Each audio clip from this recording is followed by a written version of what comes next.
একটা কথা বলি। আমি আমি এটা এটা আমি নিতে পারতেছি না, হ্যাঁ। সেটা হলো, আহ এই যে বাসার সামনে রাস্তার মধ্যে, হ্যাঁ, মানুষ শুয়ে আছে রাতে, তো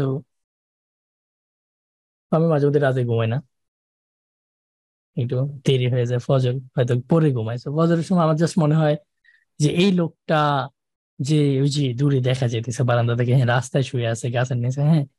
তো আমার তো এখন লাইক ঠান্ডা পানি গরম পানির অ্যাক্সেস আছে, হ্যাঁ, লাইক খানা পিনার অ্যাক্সেস আছে। আমি উঠে এখন নামাজটা পড়বো, পরে একটু আরামসে লাইট টাইট বন্ধ করে ঘুমাবো।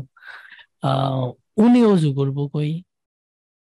উনার উপরও তো নামাজ ফরজ, তাই না? উনি তো রাস্তায় ঘুমাইতেছে ভাই। উনি অজুটা করবে কই? ওনার তো অজুর পানিও নাই। আল্লাহ তো অজুর পানির ব্যবস্থা ওনারে করে দেয় নাই। আপনি কি কেউ বুঝছেন আমার কথা? হুম, বুঝেন নাই না? ওনার তো ওয়াশরুমের দরকার হইতে পারে। আমি আরামে থাইকা, ইটস লাইক, এই নামাজ মিস দিস দিস না, ঝামেলা আছে, মসজিদে যা কিংবা অ্যাটলিস্ট বাসায় পড়ে ফেল। কিন্তু যে রাস্তায় ঘুমায় আছে, জামা কাপড় ভালো না, ধুলাবালি তো গেছে পুরা শরীর, হ্যাঁ, এর তো অজুর পানিও নাই, ওয়াশরুমের অ্যাক্সেসও নাই। সো ওর হিসাবটা একটু ডিফারেন্ট হওয়া উচিত না? অবশ্যই ডিফারেন্ট হওয়া উচিত, অবশ্যই।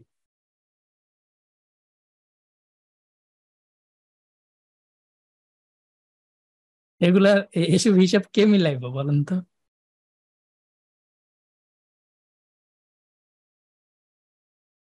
জাপ। সো দেখা শিওর হবে, আপনি যে ধর্মের হন না কেন দেখা হবে, এটা আমার বিশ্বাস।